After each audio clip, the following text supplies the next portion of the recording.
Muy buenas tardes a todas las personas que se van conectando a esta sesión informativa de COLFUTURO con Victoria University of Wellington. Mi nombre es Luisa Ayala, soy asistente del programa de Consejería Académica Relaciones Internacionales y hoy tendré el gusto de acompañarlos junto con Kelsey Jackson, quien nos contará sobre la oferta académica de la universidad, los requisitos de admisión, opciones de financiación y demás información relevante para iniciar sus estudios de posgrado en el exterior.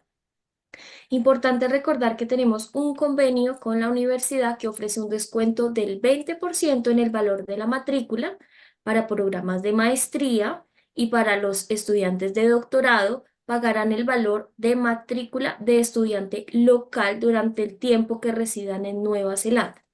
Tengan en cuenta que para acceder a este beneficio deben primero postularse al programa Crédito Beca de Colfuturo, que va a abrir su convocatoria en 2025, en enero 9 y cerrará en febrero 28. Si tienen interés sobre conocer el programa Crédito Beca de Colfuturo, los invito a que se conecten a nuestras sesiones informativas. La próxima será este sábado a las 9:30 am. Without further ado, thank you, Kelsey, for being here today. You may start your presentation. Thank you, Luisa. Kia ora koutou katoa, tino koutou, tina koutou, tina koutou. Thank you for joining today. As Lisa mentioned, my name is Kelsey Jackson. I am the regional manager for the Americas at Victoria University of Wellington. I am based in the USA, and as you can tell, no accent from the Kiwis here. So I'm based in a closer time zone if you have any questions, but do oversee our operations on all of the Americas. So happy to answer any questions.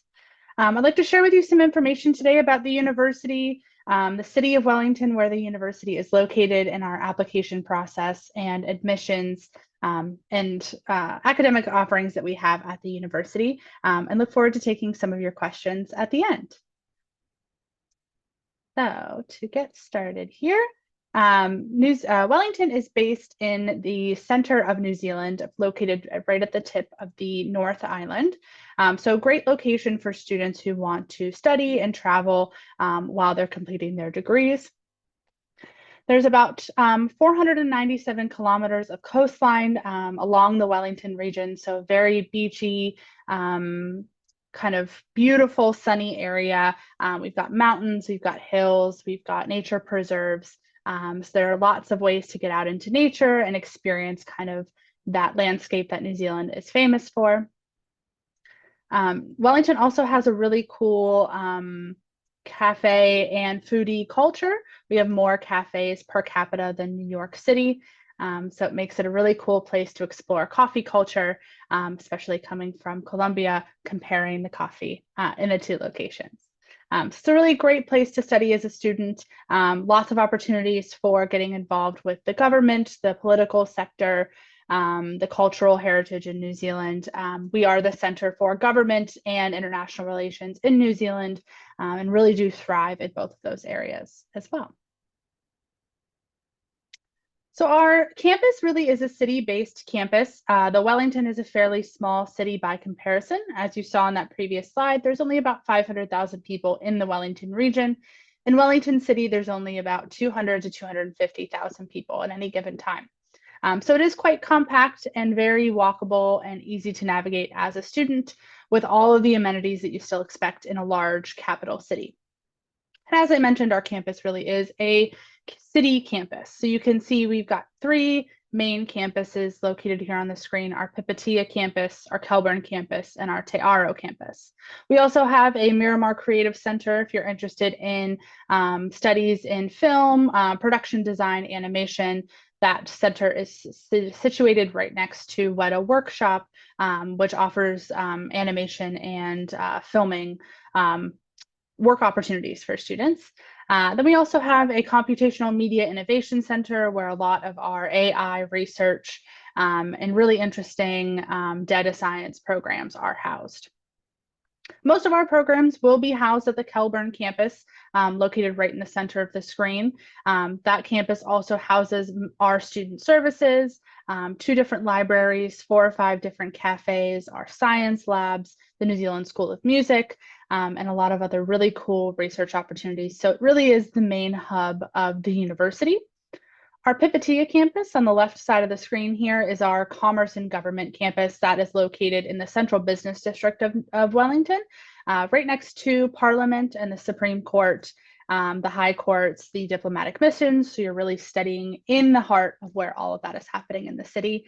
It's not uncommon to see members of Parliament or High Court judges walking around, eating lunch, even teaching courses at the campus. So you're really getting to immerse yourself in the industry. All the way to the right is our Te Aro campus that's located in the Cuba Street area of Wellington. It's very artsy, very hip, very cultural. So great for students who are interested in architecture, design, graphic design, animation arts, anything in that realm. You'll be studying at that campus. It's quite industrial and does kind of reflect the nature of those programs. Both the Pipitea and the Te Aro campus do each have their own libraries relative to the subjects offered at that campus and a cafe. So they make for great hubs to study with us while you're at the university. And as I mentioned, Wellington itself is quite compact. So to walk between these 3 campuses would only take students about 15 to 20 minutes. The city itself is quite compact. So most students are walking between campuses. The weather is quite temperate year round. So it's great walking weather. We do also have buses that run between the campus, as well as electric scooters, Ubers, easy ways to get around town. But it is quite walkable and very compact as a student, which is nice. So now I'd like to share a quick video just to give you an overview of the city and the university.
Wonderful. So I hope that gave a better idea of the city, the proximity of the campuses, as well as the academics and some of the awesome things we have to offer at the university. One thing I do like to point out is the cable car that you saw in the video is a great method of transportation for students. A lot of our students use it to get to the grocery store, bring things up and down, because the Kelburn campus is situated up on the top of a hill at the university in the city. So really cool thing to be able to use that as an everyday method of transportation. So a few of these were mentioned in the video there, but when we're looking at the university as compared to the thousands of other universities in the world, how do you compare? So we are consistently ranked in the top 2%, which is really wonderful, and the top 1% in the world of a few subjects listed here. Those are really the ones that we shine in. We're proud to hold the QS 5 stars plus ranking, which is only given to 13 universities in the world, and we're quite prestigious ranking that speaks to our research and our sustainability rankings. As noted too, we are #1 in New Zealand for research intensity. So what that means for you is that when you come to study a master's degree with us or a PhD, any kind of postgraduate study, there are plenty of opportunities for completing research, getting involved in any of the research that is going on at the university, both with the public and the private research institutions, which have a lot of relationships with us as a university. We are also Triple Crown accredited in our business and government schools, so by AACSB, EQUIS, and AMBA, making it really easy for you to take that degree earned in the School of Business and Government in Politics and International Relations and Business Administration and take that anywhere in the world. So it's great to know kind of how we sit among the universities in the world.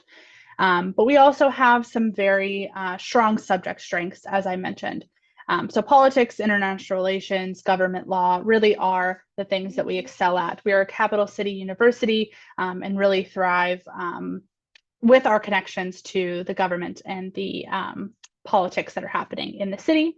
We also have a very strong psychology program. We now have 3 different undergraduate psychology programs and a few different paths to clinical psychology, mental health counseling, behavioral psychology, educational psychology at the master's level. So there are plenty of opportunities to transition if you have studied psychology at an undergraduate level and are looking at master's study. Our linguistics program is one of the top ranked in the world, a very cool program in translation, TESOL, and language education. So if you're interested in any of those subjects as well, something we really excel at. And then a few more listed here, but happy to talk with any students if you have questions on specific program areas or subjects that you're really interested in studying at the university. So when applying to the university, one big thing to note is that our academic calendar is a bit different. So we do run 3 trimesters per year, and most of our master's programs do operate across all 3 trimesters. So there are some programs that will only start in our trimester 1, some that only start in our trimester 2, some that only start in our trimester 3. So I encourage students to definitely take a look at our website when you are looking at a specific program and keep in mind the start dates that are available, as not all programs are offered in every single term. We've got our application deadlines listed here. As you can see, they are quite liberal with the application start dates as well, but we do encourage students to apply as early as they are able. Applications are typically open a year in advance. So right now we are accepting applications for trimester 1, 2025 and trimester 2, 2025. When applying, we do have an online application portal. It is free for students to access and everything is completed online. You'll be able to submit the requirements listed here, and I'll speak about the English proficiency in just a moment, but we'll need to see your academic qualifications and passports.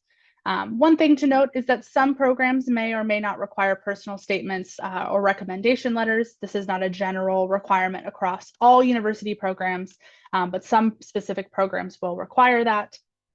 So something, again, to keep in mind, make sure you look at the program page and confirm what the specific application requirements are for the program that you're intending to apply for.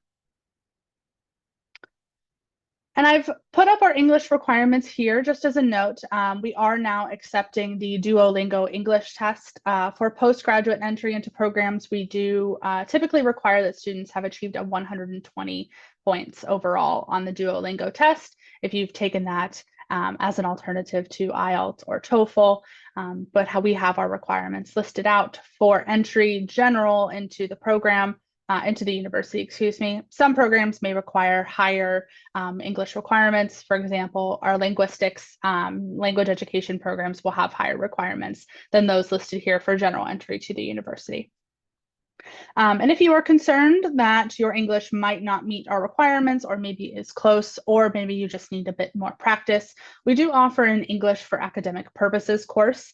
It is a 12-week intensive program with 3 starts throughout the year to align with your starts to the academic calendar. You would submit an application for this program along with your online application for the degree program itself, and then you would receive 2 offer letters, one for the English program and one for the academic program. This program is quite intensive. It does really focus on academic English, so writing, research, presenting. It is not a conversational program, but it is a great option for students who maybe want a little bit more English practice before they start at the university. And it does happen in person in Wellington, so it gives you time to get to know the city as well before you start your academic program with us. One thing we're really proud of at the university that's quite unique among other New Zealand universities and among those in the world are our service and leadership opportunities available to students. Being at the capital city university, we have some unique relationships that we're able to really build on. So we offer 2 free extracurricular programs for students to get involved in. Our Wellington International Leadership Program is really focused on global citizenship, building critical thinking skills, and connecting students who are looking to work internationally. Our Wellington Plus program is more community service focused. This does develop leadership skills, social responsibility, focuses a lot on sustainability and really working within your local community. Again, both programs are free and self-paced. These are both run by the International Office, and we'll put on a schedule of events that will coincide with each program for the semester or the year, and you're able to kind of pick and choose what works for your schedule and your interests as well. So it is a self-paced program. Once you complete the program, you are able to get a certificate of completion and a note on your transcript. So it really builds into your experience at the university as an additional thing on top of your degree program. We do offer quite extensive student support at the university. So a lot of support services that are offered generally to students, but those additionally offered specifically to international students as well. So broadly, international students will have access to our counseling and student health services, disability and learning support, academic advice, student finance if you need it, career development for job fairs and interview prep, or putting together a CV. If you will be bringing a family over, we do have daycare services on campus for students with children. And then we do have on-campus accommodation, both for domestic and for international students. Free, the International Office does also offer a few support services as well, such as free airport pickup when students arrive at the university. So we'll pick you up at the Wellington Airport and take you to your either on-campus accommodation or your private accommodation if you'd like some additional support when arriving at the university. We do offer an international orientation the week before courses start. So this will allow students time to get to know the city, get to know the campus. We do offer campus tours, city tours, social opportunities to get to know domestic and international students. And a lot of opportunities to get to know the support services on campus so you know where to go and who to contact. And then our international student support team kind of serves as an all-in-one support service. So they are student services. They also can answer questions about insurance, about visas if you're interested in a post-study work visa or transitioning off of your student visa to a work visa. And then pastoral care, which is broadly support services to make sure that you are well supported and taken care of at the university while you're studying with us as an international student regardless of what that support looks like. If it's academic support, mental health counseling, any kind of support needed, they're really a great place to start with any questions. And I mentioned this briefly, but in New Zealand, once you complete a master's or PhD program, we do have opportunities for transitioning from your student visa to a what we call a post-study work visa. So the length of qualification of that study does vary based on which program you'll be completing. For master's students, typically if you complete a 30-week program, which would be our typical 2-year master's degrees or 1-year master's degrees, you're eligible for a 3-year post-study work visa that would allow you to stay in country and gain some work experience without needing to be sponsored by an employer. So that allows for some flexibility to use your degree for some time and then decide where you'd like to move from there. So it was a very broad general overview of what we have to offer at the university. I put my contact information here in case anyone has any questions. Please feel free to reach out. But I'm happy to take any questions if there are. I think I see one in the chat here.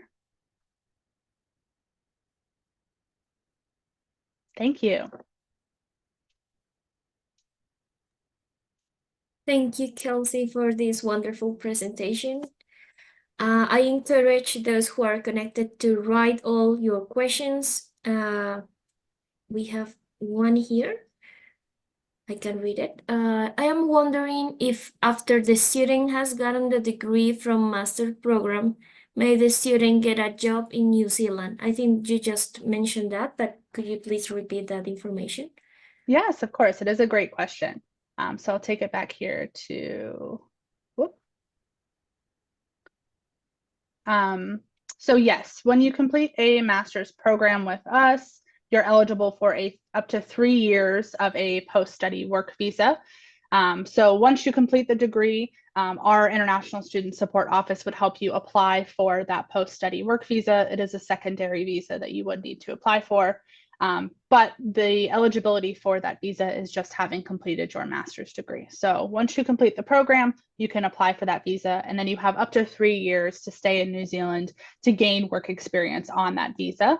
Most students will then typically find a position that will then sponsor them for continued stay through to work rights and permanent residency, or will then go back to their country of origin at that point. But you will have 3 years.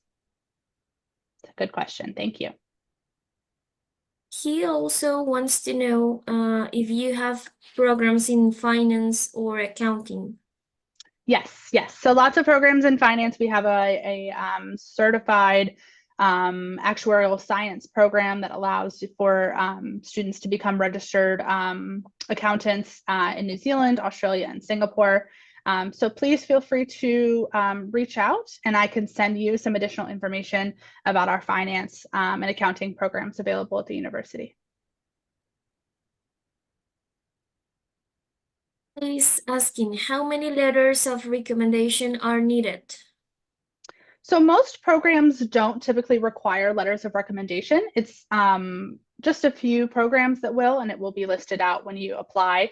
If the program does ask for a letter of recommendation, they'll ask typically for 2 letters of recommendation. But it's rare. Is there a PhD program in architecture? We do have a PhD program in architecture. It is not as popular as our master's program, but it is available. So definitely reach out. I can send you some more information. PhD study at the university is managed by our faculty of graduate research. So they like to make sure that there are opportunities for students to have a supervisor and find their research before really looking into what program would work best for you. So please feel free to reach out, and I can share that information.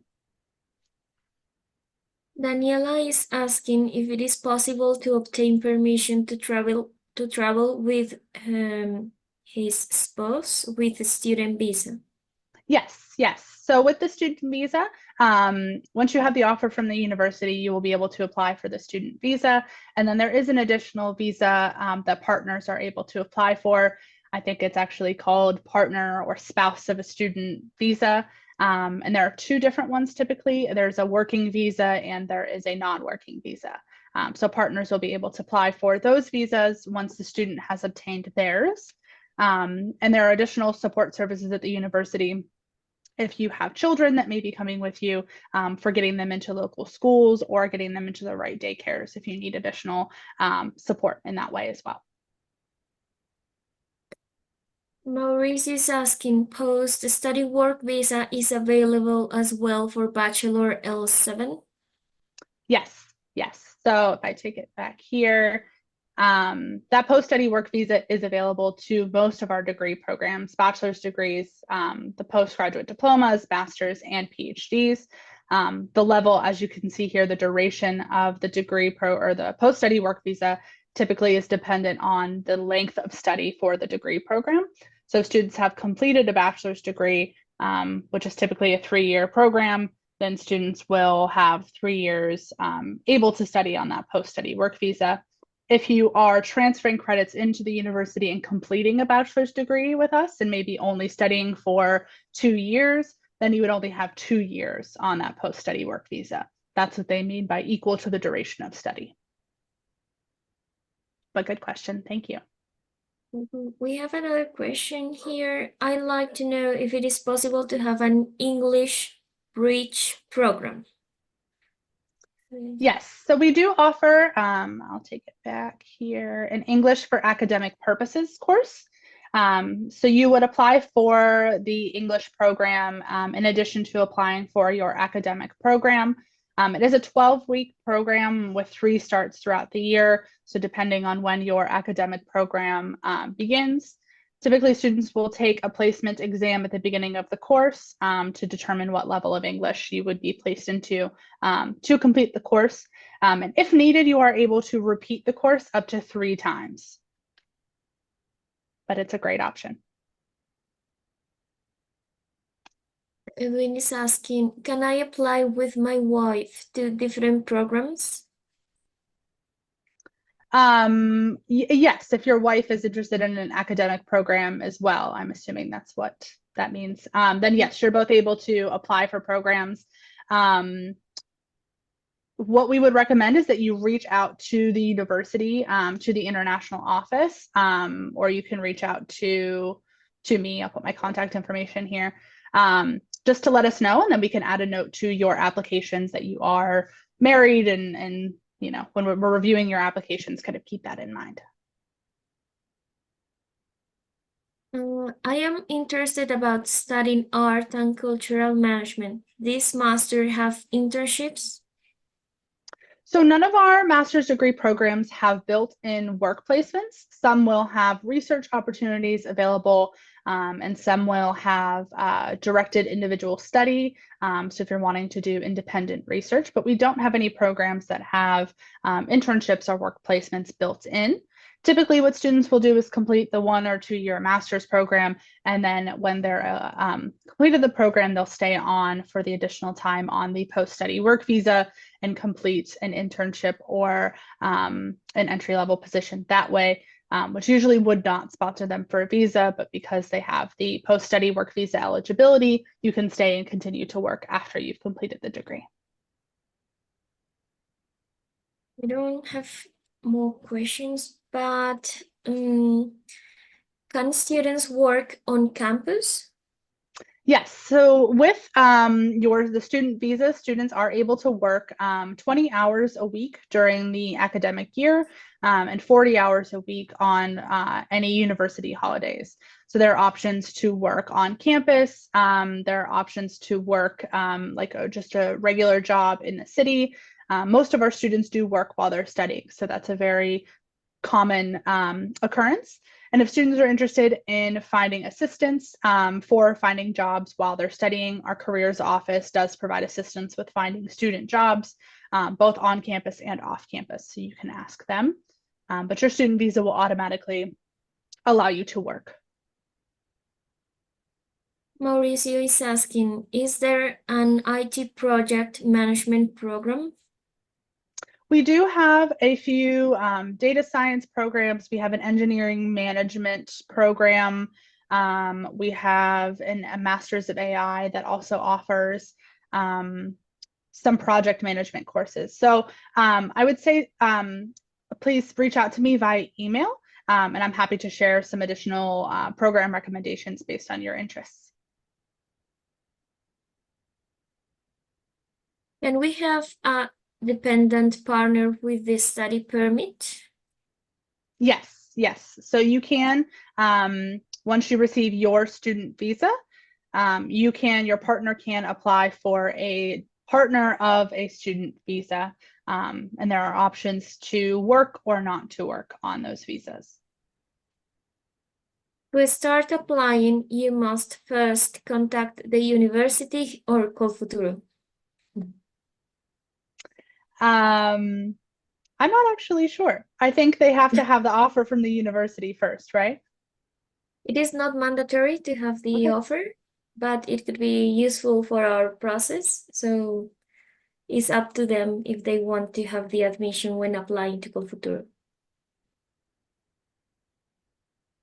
And note for students too, when you have admission to the university, it does not legally enroll you automatically in the university. So if you would like to have your admission first and then apply for COLFUTURO, but are not able to study at us without the funding, you aren't committed to anything once you have the offer from the university. There's a secondary enrollment process that will happen a month or two after you receive the offer, closer to the start of the term. That would be the initial legal part of enrolling in the university. So you do have a little bit of time to kind of make the right decision in that way if you'd like. Elsie, could you please tell us what is the average cost of living there? Good question. So we have a really great cost calculator on our website where students can enter in the cost or the program that they're interested in and kind of how many times a week they go out to eat, how many shows they go to, things like that, to help estimate what your cost of living is, because of course it will be dependent on lifestyle. Typically, we recommend that students budget about 10 to 12,000 US dollars per year for cost of living.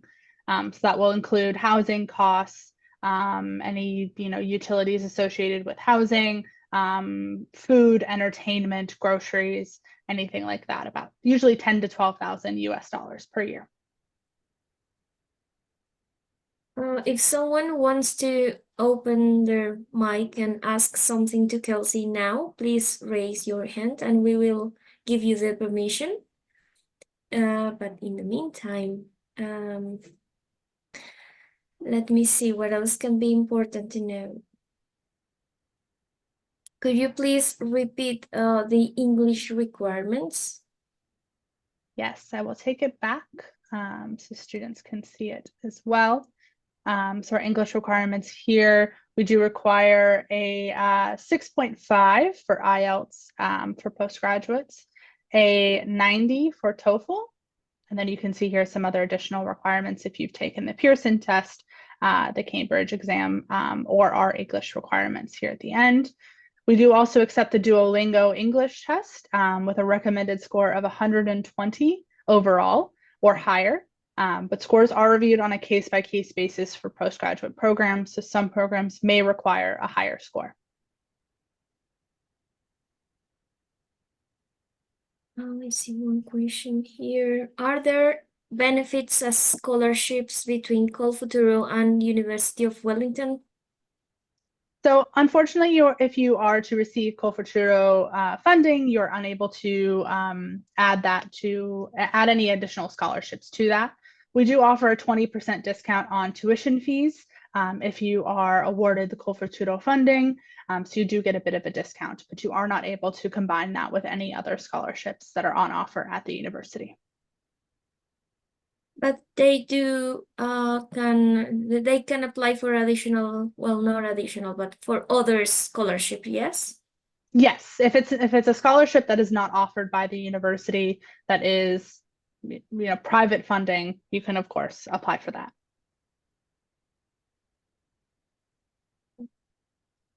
And if you are working with any agents in Colombia, we do have a list of agents on our website that we work with, and there are some additional funding opportunities available through agents, if that is a route that you're interested in taking.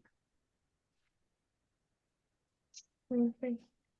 Well, we do not have more questions, but just to finish, Kelsey, could you please give us one piece of advice for those who are planning to study at Victoria University of Wellington? What would you say to them? That's a great question. Thank you, Lisa. I would say to definitely don't be afraid to contact people at the university. Contact myself, contact the academic staff for the programs, because that's the best way to learn about the program that you're interested in. Most of our program pages will have a section that shows who the program advisor is, and makes it really easy for students to reach out and get in contact with the faculty or the program advisors for the specific program. So we're here to help. We're here to offer advice and support where we can. So please reach out and ask questions. And I'll make sure I put my contact information here again. Thank you. Thank you, Kelsey. It was a pleasure to have you here today. We really appreciate you taking the time, and it is amazing to hear all you have at Victoria University of Wellington. And with no more to add, well, goodbye. Thank you. Have a good evening. Thank you.